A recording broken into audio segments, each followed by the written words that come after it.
सब लोगों का फिर से एक बार स्वागत है आपके अपने YouTube channel Rohit educational channel में।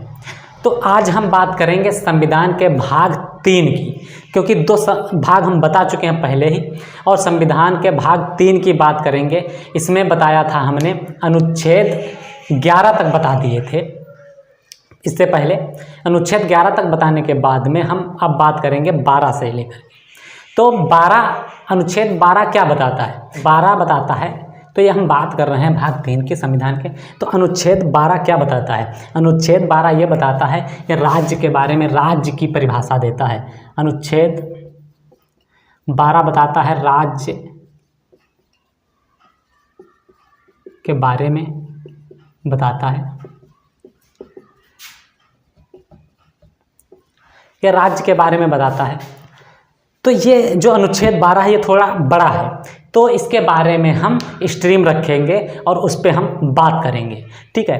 तो अब हम देखते हैं अनुच्छेद 14, और जो ये अनुच्छेद 12 है, जो जितने भी डिफ़िकल्ट अनुच्छेद हैं इनको हम स्ट्रीम रख कर के इस पे बात करेंगे और इसके बारे में बहुत अच्छी तरीके से जानेंगे। केवल आप हमारे वीडियो के साथ में बने रहिए।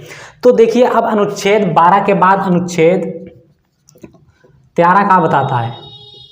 अनुच्छेद 13 ये बताता है, कहता है जो व्यक्ति राज्य में रहते हैं, क्या बताता है? कहता है कि जो व्यक्ति राज्य में रहते हैं, तो वो जो राज्य है, तो राज्य ऐसा कोई नियम नहीं बनाएगा, कानून नहीं बनाएगा जो वहाँ के लोगों का, वहाँ के व्यक्तियों का मौलिक अधिकारों का हनन करता है। कैसा? अनुच्छेद 12 13 क्या बताता है? कहता है कोई राज्य जो है, कोई राज्य ऐसा कानून नहीं बनाएगा जो व्यक्तियों के मौलिक अधिकारों का हनन करता है, मौलिक अधिकारों का उल्लंघन करता है। तो ये अनुच्छेद 13 बताता है। यदि ऐसा कोई राज्य, स्टेट जो बनाता है अधिकार, जैसे नियम बना दिया है, तो वहाँ जितने लोग रहते हैं, तो वहाँ लोगों के जो अधिकार, वहाँ के लोगों के जो अधिकार हैं, उनके लोगों के अधिकार को मारा जा रहा है भाई, लोगों के अधिकार का दबाया जा रहा है, लोगों के अधिकार नहीं दिए जा रहे हैं। तो यह अनुच्छेद कौन सा कहता है? अनुच्छेद 13 कहता है यदि कोई ऐसा राज्य करता है, यदि ऐसा कोई राज्य करता है, तो संसद जो है तो उसको, उस राज्य को, ये जो कानून बनाती है राज्य, उसको शून्य कर सकती है, उसको अमान्य कर सकती है। ये अनुच्छेद 13 कहता है। क्या कहता है? उसको अमान्य कर सकती है। आप लोग उम्मीद करते हैं समझ रहे होंगे। कमेंट में भी बता देना कि जहाँ समझ में नहीं आए वहाँ हम दोबारा से फिर से बता देंगे, रिपीट करवा देंगे। अब इसके बाद में हम बात करेंगे अनुच्छेद 14 की। अनुच्छेद 14 की। अनुच्छेद 14 क्या बताता है, इसी के बारे में देखेंगे। ये बताता है, कहता है कि विधि के समक्ष समता, ये समता की बात करता है। विधि के समक्ष किसकी बात करता है? ये समता की बात करता है। तो और ये क्या बताता है? अनुच्छेद 14 कहता है कि सामान्य, जो समानता के सामान्य मानक हैं, क्या बताता है?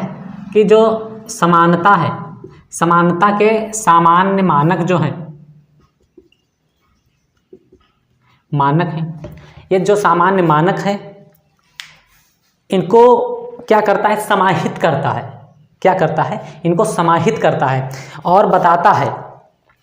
और चीज़ एक बार मैं आप लोगों को ये बता दूं कि ये जो अनुच्छेद 14 है, ये मेन पॉइंट इसका है जो बेतुके हैं, जो बेतुके, बड़ी ध्यान समझना, बेतुके, निराधार, अलगाव जो है, जैसे बेतुके हरकत, जो भी कुछ है बेतुकी चीज़ है, गंदी चीज़ है, निराधार है, उस पे ये प्रतिबंधित करता है, प्रतिबंध करता है। अनुच्छेद 14 प्रतिबंध करता है बेतुके व्यवहार, गलत व्यवहार, ये सारी चीज़ों को अलगाव से प्रतिबंधित करता है। अनुच्छेद 14 ये बताता है। अब हम अनुच्छेद 15 की बात करेंगे।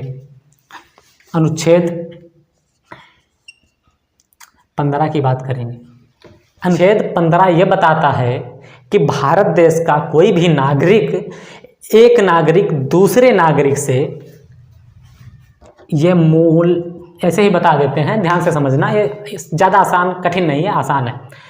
भारत का कोई भी व्यक्ति है तो वो दूसरे, एक व्यक्ति है तो वो दूसरे व्यक्ति से, चाहे जात के आधार पर, चाहे वंश के आधार पर, चाहे लिंग के आधार पर, चाहे जन्म स्थान के आधार पर वो भेदभाव नहीं कर सकता। समझ में आ रहा है?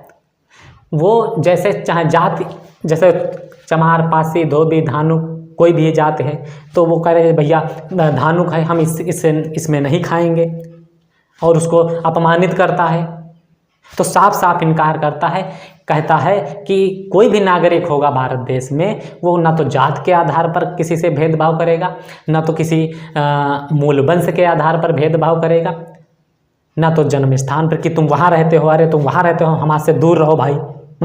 बिल्कुल ऐसा नहीं है। अब वहाँ रहता है जो व्यक्ति, अब वहाँ उसका भी जन्म स्थान है, तो तुम्हारा भी जन्म स्थान है।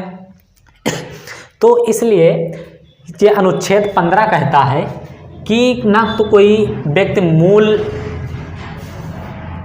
लिख देते हैं, मूल वंश, जाति, धर्म, लिंग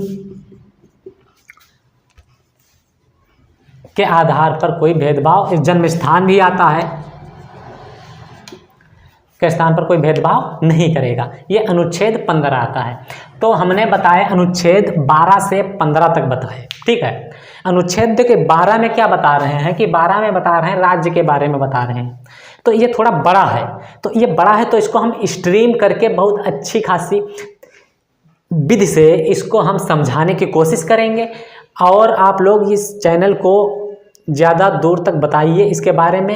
ये इसमें बहुत आसान भाषा में बताएंगे हम आप लोगों को, जो किताबों में दिया होता है, वीडियो में दिखाते हैं, ये सब उससे बहुत निचोड़ बताएंगे, पूरा बहुत विधिवत अच्छी तरीके से बताएंगे कि कठिन से कठिन शब्दों में नहीं बल्कि सरल से सरल शब्दों में बताने का हम प्रयास करेंगे ताकि आप लोगों को समझ आए। इसीलिए इस वीडियो को लोगों को शेयर करिए, लोगों को बताइए, उनके अधिकार, उनके मूल अधिकार यानी मौलिक अधिकार तो पता होने चाहिए।